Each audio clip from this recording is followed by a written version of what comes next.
stay with me with this for a second. When I was growing up, being a nerd was considered a negative thing. Apparently that's not true anymore. So I'm describing someone who I talked to last night, who I'll call a symposium nerd. And that's a good thing. There've been a lot of symposia. And they said, wait a minute. Theodore Albrecht, Mara, Ori, haven't they been here before? And I said, yes, they have. And we're lucky to have them again. And so of the three, I don't know if it's a triad, a triumvirate, whatever it is, Theodore Albrecht has also been our guest many times, and we've greatly benefited from his input.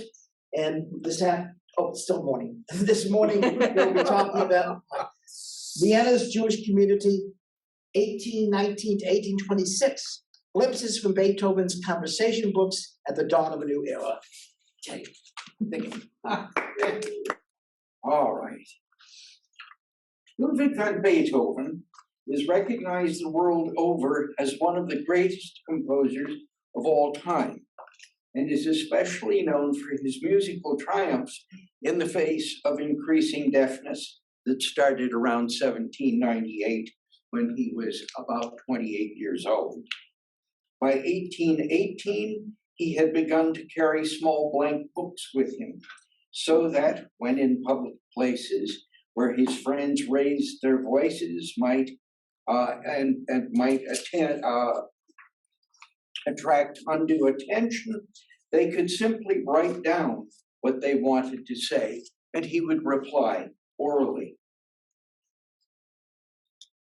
As his hearing continued to deteriorate, Beethoven relied increasingly upon these conversation books, mostly in public, but often at home when raised voices were not effective.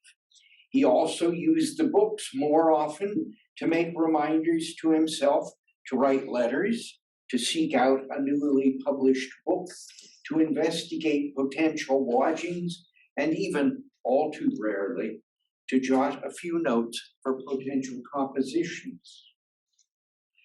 Taken together, the 139 conversation books, ranging from 12 to 180 pages, were published in German in 11 volumes between 1968 and 2001.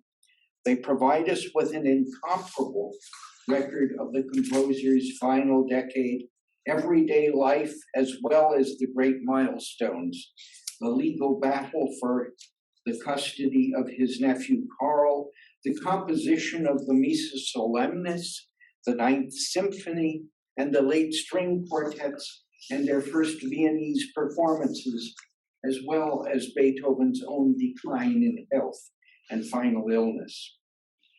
In his biography of the composer, which appeared in 1840 and a revised version in 1860, Beethoven's sometime secretary Anton Schindler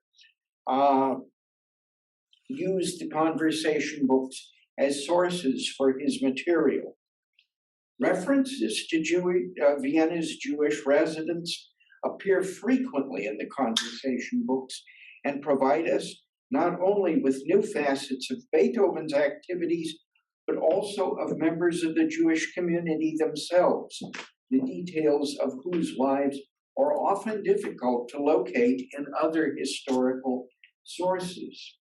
Today's discussion is merely a selection from the first 97 surviving conversation books through 1825 and into early 1826. As you probably have surmised, I am trying to make an English language translation and edition of these conversation books. I am up through the middle of volume 8 as far as translating and editing, but the publisher moves a little more slowly than I do, and so I am also in the middle of indexing volume 4 for publication. At any rate, a little background might not hurt us. In the 1780s, two young Viennese bankers, Nathan Arnstein and Bernhard Aeschylus, whom you can see on pages 2 and 3 of your power handout, had gone to Berlin and arranged for marriages. Fanny and Cecilia Itzig, daughters of the prominent banker Daniel Itzig and related by marriage to Moses Mendelssohn. Both Itzig and Mendelssohn were leaders of the Berlin Reform Judaism, and therefore Fanny and Cecilia, once they moved to Vienna, became instrumental in influencing reforms there. Both were also fine pianists. During the Napoleonic Wars, Arnstein and Aeschylus were instrumental in Austria's tenuous financial survival, and during the Congress of Vienna that followed in 1814 and 15, their wives organized prominent salons to entertain the delegates. In 1819, Emperor Franz, otherwise not friendly to the Jews, allowed that they might build a temple of their own, but that development would take another 7 years. Meanwhile, on Saturday, December 11th, 1819, Joseph Karl Bernhard, the 34-year-old editor of the Wiener Zeitung, the city's daily newspaper, jotted some lines in news in Beethoven's conversation book that was only 2 days old. He wrote, "The banker Rothschild from Frankfurt," we do know that he was Rothschild and not Rothschild, don't we? Of course we do. It was a red shield, that's what it was, a Rothschild. "The banker Rothschild from Frankfurt has taken 11 hotel rooms." He immediately made his visit to Prince Metternich, who was certainly taking the Jews under his wing. You can see page 4 of this on page 4 of your handout. These great bankers all have ministers in Europe in their hands and can overturn governments in embarrassment as often as they want. One can no longer conclude any political business without them. On the whole, Bernhard's sentiments were similar to those of the local bankers, Jewish and non-Jewish, who viewed Solomon Rothschild's arrival in Vienna as a dangerous development in international banking. True, Arnstein and Aeschylus had married the daughters of the Itzig family in Berlin, but they too, as well as the Protestant family Fries, who were bankers, had every reason to fear Rothschild's arrival.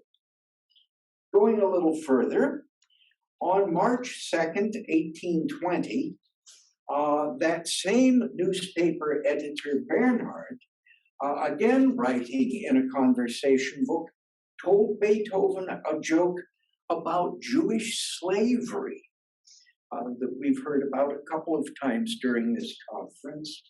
And Beethoven was offended by it, and because of it started to distance himself from such a friend.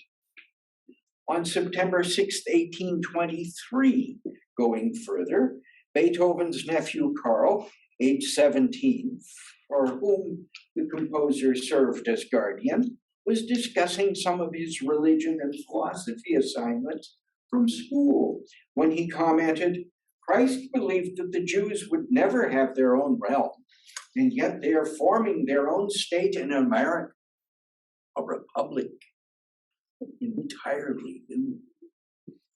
In mentioning a proposed Jewish state in America, Karl was referring to the activities of the Philadelphia-born Mordecai Manuel Noah, as you can see on page 4 of your handout, an American entrepreneur and political official of Portuguese Sephardic ancestry.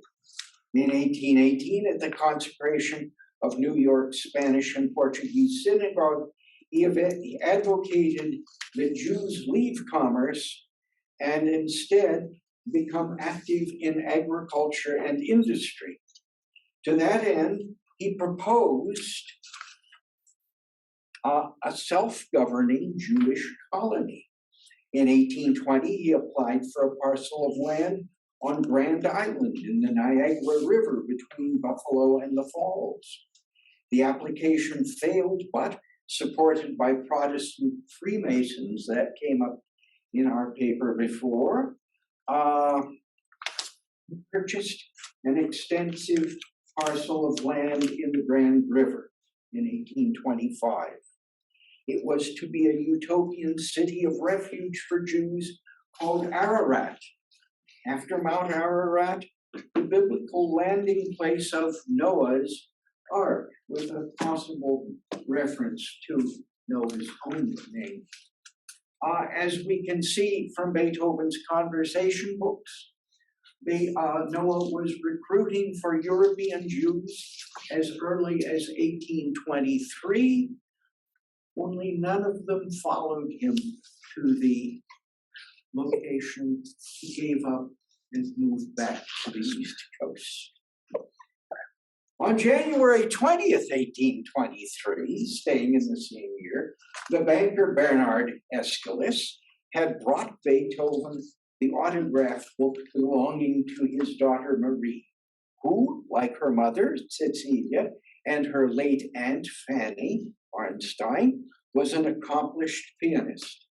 Beethoven responded with a text by Goethe, Der edle Mensch sei hilfreich und gut. The noble person, the noble human, is helpful and kind. The result of this occasion, as you can see on page 4 of your handout, was an 11-bar song. At about the same time, early in 1823, Beethoven began serious work on his Ninth Symphony, finishing it early in 1824. On the evening of Friday, May 7th, 1824, Beethoven produced its first performance in Vienna's Kärntner Theater. At the first orchestral rehearsal on Sunday morning, May 2nd, Beethoven's secretary, Anton Schindler, came to him writing, "The bassoonist and the first hornist wish to pay you their compliments." Beethoven greeted them warmly and later asked Schindler to repeat their names for him.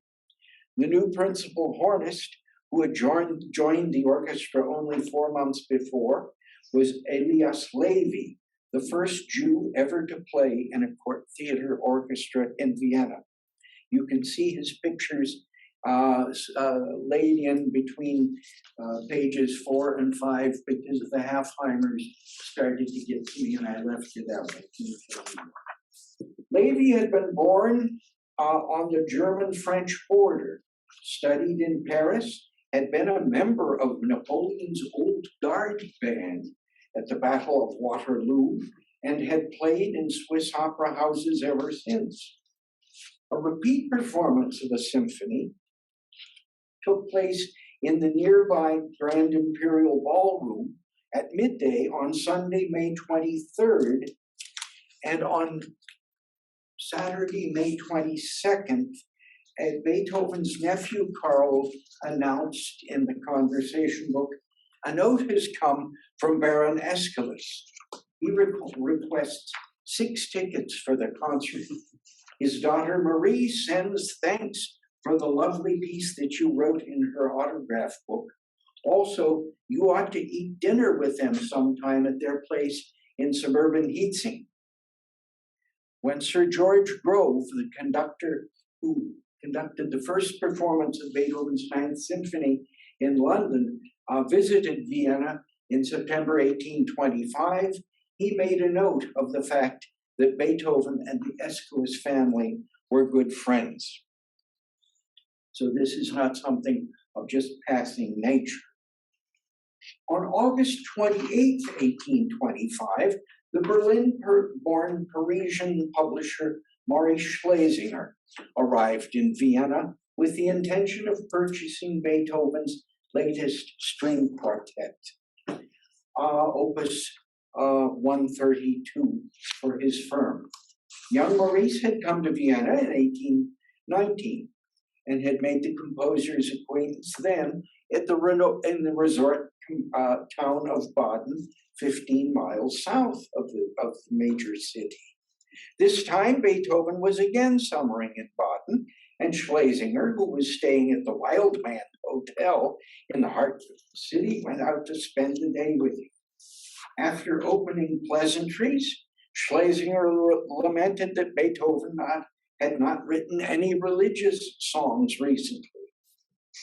Of course, Beethoven was not known for composing religious songs and kind of took that as an affront.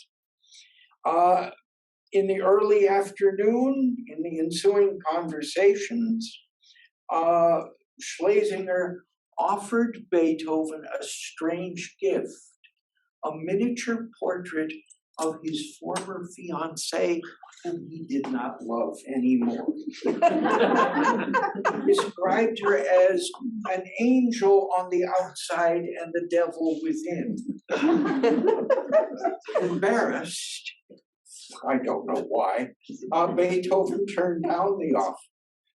During the ensuing conversations, Schlesinger requested that Beethoven provide a performance of the quartet that he had just bought on Friday, September 9th, and Beethoven agreed to do so.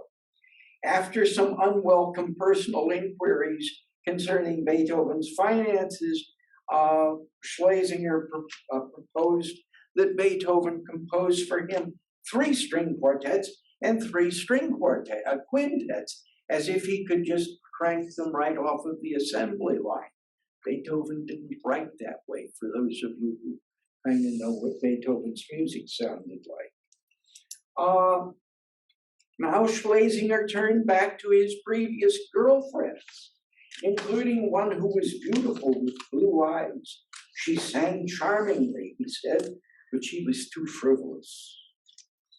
And Beethoven impatiently changed the subject. As the afternoon wore on, Schlesinger said he was impressed by Beethoven's nephew Karl and asked whether he was interested in a career as a businessman. This was an irritating point for Karl, who 2 years before had expressed his desire to become a French teacher and was opposed by Beethoven and his circle of friends for his choice of career. That isn't anything new, is it? How many of us have had parents who said, "Oh, do you really want to go into academia?" No, it's terrible. At any rate, he also asked for 3 quartets and 3 quintets. Beethoven did not bite, and the random topics of conversation continued back at Beethoven's apartment as the composer made coffee. The next day, Monday, September 5th, Schlesinger returned to Beethoven's apartment and for the 3rd time proposed that the composer crank out 3 string quartets and 3 string quintets. When departing, Schlesinger asked Beethoven again to accept the portrait of his former fiancée as a souvenir. Beethoven may have accepted the strange gift this time because at his death, an unsigned, unidentified miniature portrait of a woman was discovered among his effects that scholars have never been able to associate with any of his love affairs.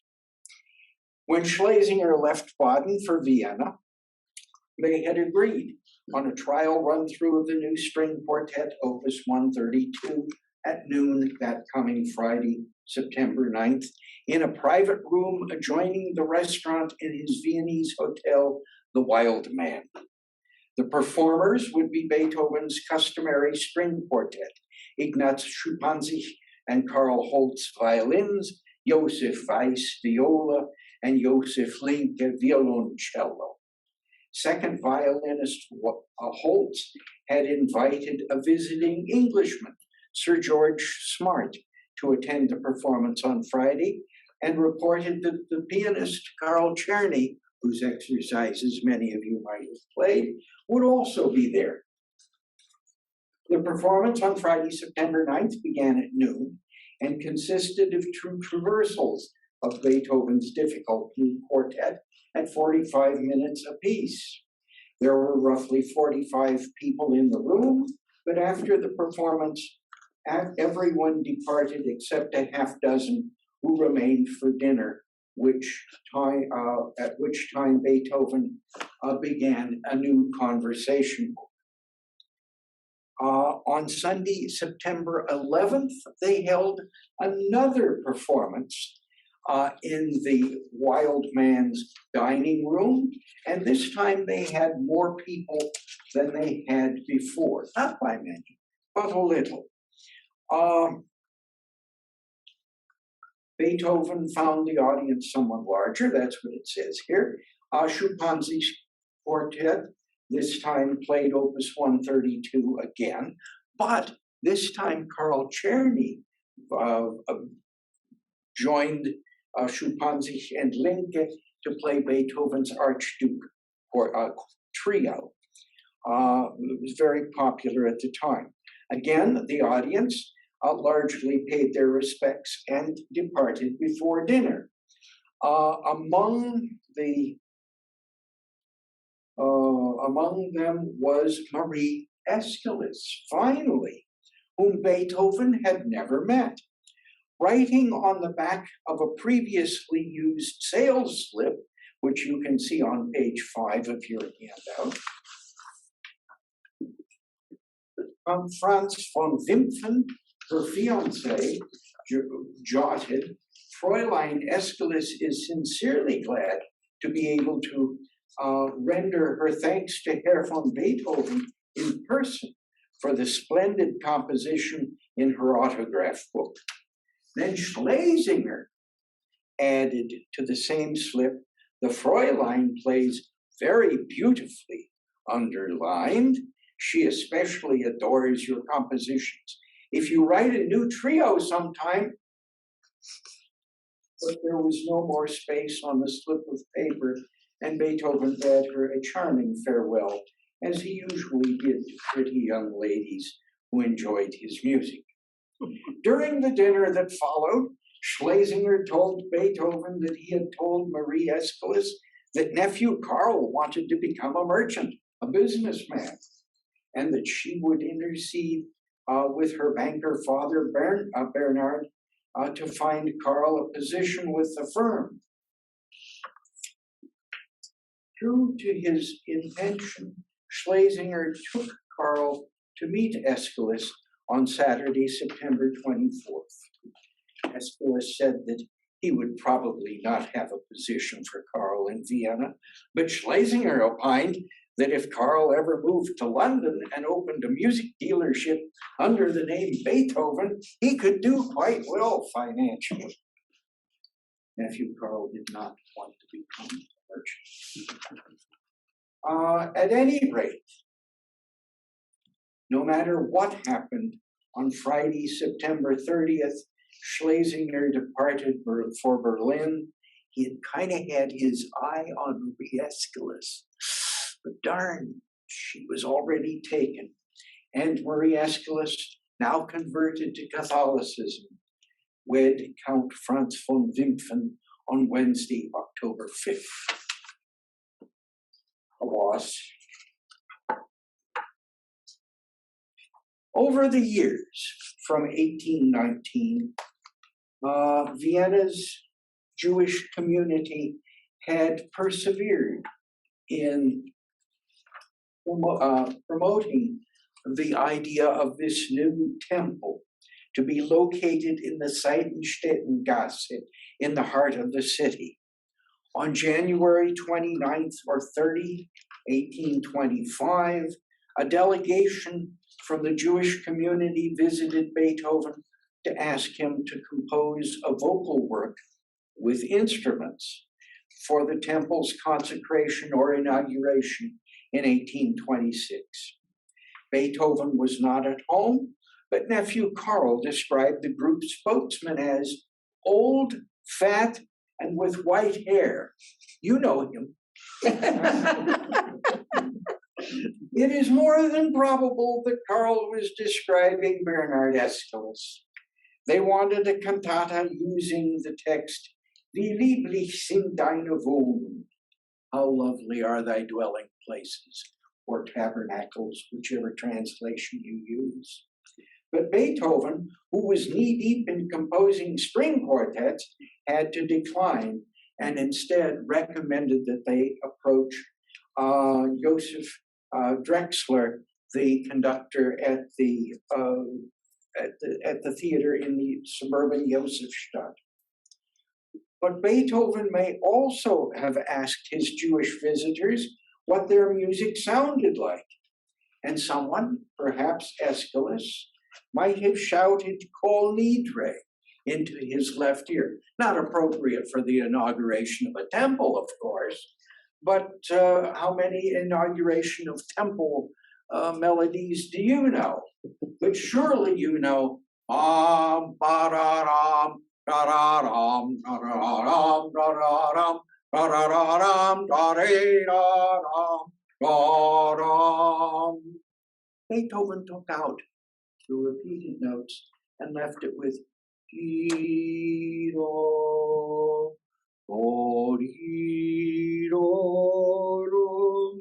do,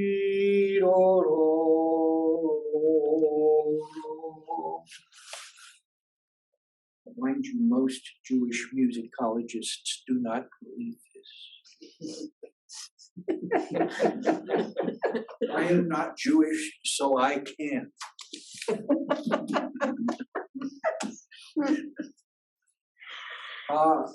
So Beethoven must have had this shouted into his left ear because that was the only ear that he could hear out of halfway at that time.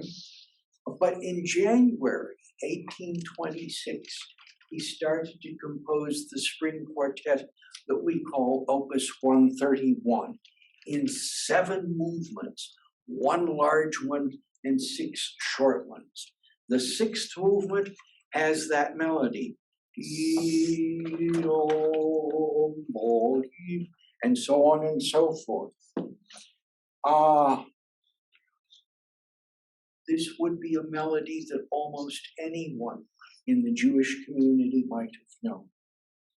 In any case, with or without Beethoven's music, but in this case without, the new temple was opened on April 9th, 1826, to grand celebration that brought with it a new era in Beethoven's Jewish community. Thank you.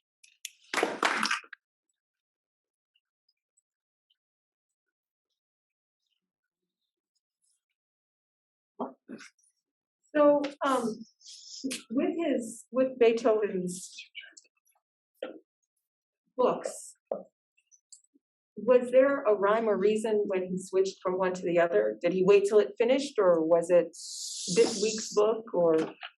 He was usually fairly methodic. What was kind of interesting, I mean, he himself occasionally dated them, not often, but occasionally.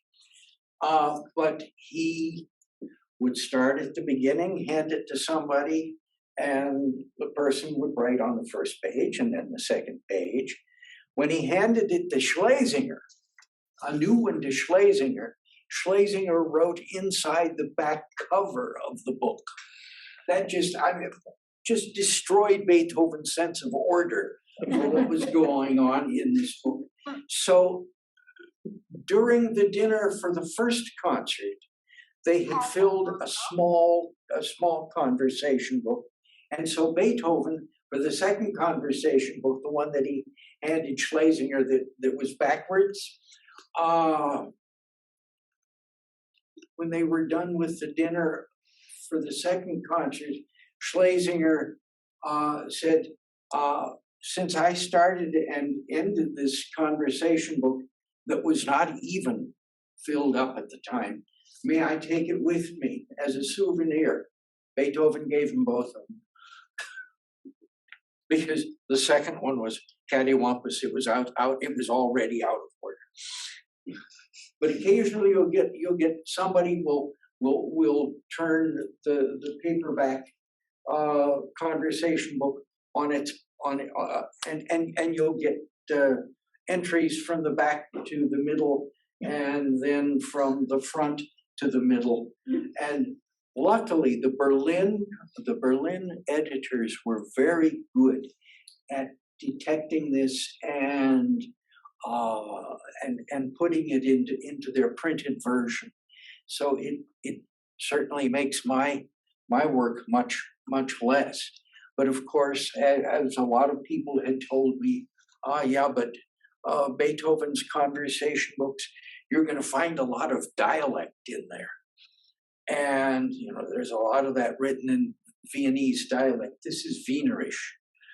If you weren't born in Vienna, you can't understand it.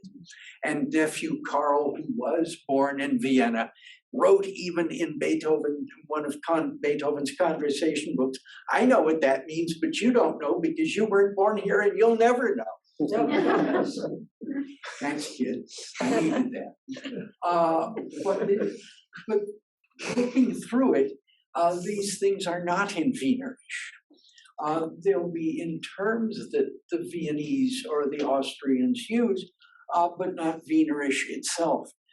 For instance, but the Berlin editors thought that they needed to explain this to the rest of Germandom because someone would you find a lot of menus and what have you in these conversation books, and one had Crane in it.